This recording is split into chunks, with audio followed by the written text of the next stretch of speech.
Greetings folks, I hope you're all well, and with the imminent release of the Final Fantasy VI Pixel Remaster, I thought it would be prudent to make sure that we are going to be prepared for our upcoming playthrough. Maybe you are revisiting the game, or perhaps the Pixel Remaster will be introducing you to FF6 for the very first time. In either case, be prepared to have a wonderful adventure with what many have considered to be the greatest game of all time. Presuming you've already played through a number of the later Final Fantasy games, then when you come to Final Fantasy VI, there are going to be a number of systems that will already be familiar to you. However, it's advisable to be careful about every lesson you've learned from the later Final Fantasy games when bringing those into Final Fantasy VI. And in particular, I would recommend that even before you step foot into the game, that you do decide which leveling philosophy you want to adopt for your party. Typically, when you're playing a Final Fantasy game, and just a Japanese role-playing game in general, you may stop to pause the story progression so that you can spend time farming enemies, grinding experience and gaining levels. And certainly you can engage in this philosophy as you play through Final Fantasy VI by pausing in various areas to grind for a little bit of extra character power. However, for those of you that really like to take your Final Fantasy adventures the extra mile, just be aware that any early grinding you do in Final Fantasy VI is potentially going to gimp your party later on. Because of how all the various systems in this game work together, the more leveling you do early on actually impacts the amount of stats you can attain by the end. And it's not an insignificant amount either. So let's get into the specifics as to how this actually works, but briefly before then, I just want to ask if you're new to the channel to consider subscribing for future content, and perhaps also follow me on my Twitter feed, which is at fuzzfinger01.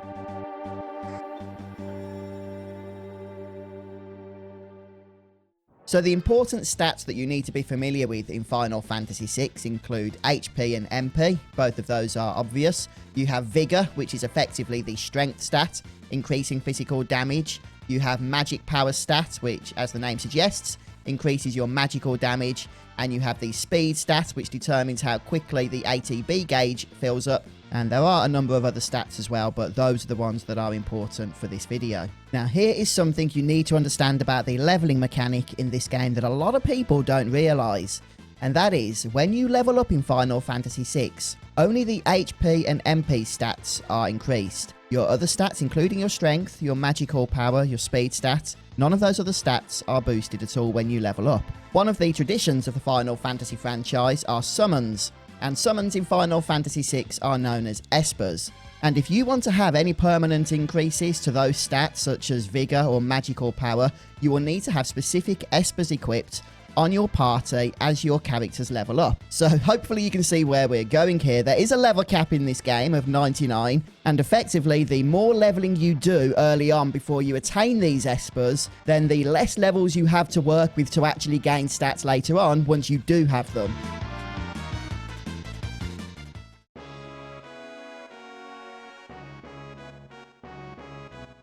So that's the problem, but what about the solution? Well, I'm not one that's going to tell you how you can extract fun from the game and what the best way to play for you would be. But there are generally three approaches that you can choose from. The first solution is to just assume that this isn't a problem at all and just play normally. Level and grind when you wish to do so. Don't worry about gaining permanent stats, and just use your items and weapons to give stat boosts when needed. Now, you won't be able to get the most powerful party by the end if you adopt this route, but hey, you might not care about that, and if you just want to beat the game and move on, then that's absolutely fine. You'll be able to do so by still just playing normally, leveling up whenever you wish.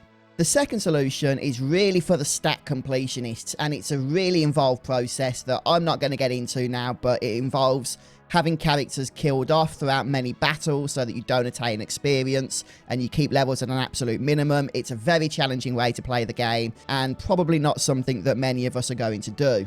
However, for those that are interested in having a party that is the absolute cream of the crop, the best of the best, then there are guides online that are very in-depth and go into great detail at teaching you how you can become an absolute pro at maximising your party's stats. However, the third solution is what I'm going to be adopting, and it's effectively a middle ground between the first two.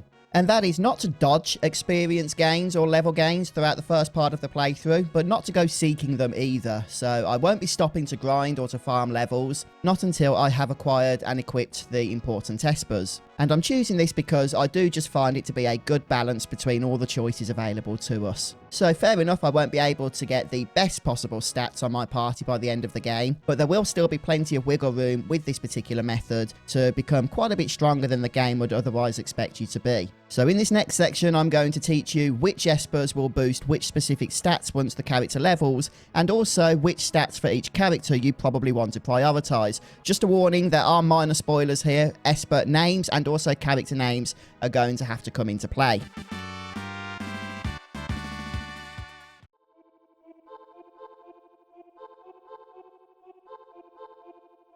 Right, so there are a number of Espers that can be collected in Final Fantasy VI, and a selection of those Espers will give a permanent stat boost of a specific stat to a party member that has that Esper equipped when they level up. Now, each party member can only have one Esper equipped at a time, so you're going to have to choose which stat you want to boost when. And the stat boosts you are really going to want to prioritize are those for Vigor, which is strength, and also magic power. For example, if a party member has the Esper Bismarck equipped, then every time they level up, their Vigor stats will increase permanently by +2. In fact, for stat maxing, the 4 Espers we care about are Bismarck and Raiden, which both increase Vigor by +2 on level ups, and Zone Seek and Treetok, which both increase magic power by +2 on level ups. Although it shouldn't be a priority, you can also choose to boost HP and MP, and the best Espers for this are Bahamut for a +50% HP boost on level up. That's based on the HP increase you would normally get on a level up, and Crusader, who boosts MP on level up by +50% as well. For example, if a character would naturally gain +50 HP on level up, then if that character had Bahamut equipped, they would instead gain +75 HP on level up. If you do want to get your party to 9,999 HP, then the best way to do this without actually wasting levels is once a character gets to level 68, to equip Bahamut on them, and then unequip Bahamut once they get to level 71, which is 3 levels later. They should then attain that maximum HP by level 99. Something that is very important as well to understand is that although stats such as Vigor and magical power, stamina, etc. technically max out at 255, that is the hard cap, they actually cease gaining any benefit after 128. So once you've reached 128 in those stats, you can then start boosting other stats for that character. And that is when you may want to consider gaining a few additional points in stats such as stamina and speed. You can otherwise pretty much ignore those. In terms of which stats you want to max out on which party member, let's just go over this in a nutshell, shall we? For Locke, Edgar, Scion, Mog, you really want to focus on Vigor, that should be the priority. And for Sabin, for Setzer, Strago and Realm, you want to focus on magical power. Now for the remaining 4 party members, who are Terra, Celes, Shadow and Gao, there could be arguments on either side as to whether each should prioritise Vigor or magical power. It really depends on your playstyle. But I hope that's enough information so that you folks can make a more informed decision before beginning your playthrough as to the philosophy you want to adopt when leveling your party as you go through the game. I hope the video has helped, and if it has, please do drop a like and consider supporting the channel just by subscribing for future content. That really does mean a lot to me, guys. Thank you so much for your time. I hope you have a wonderful day, and I'll see you in the next video. Bye, folks.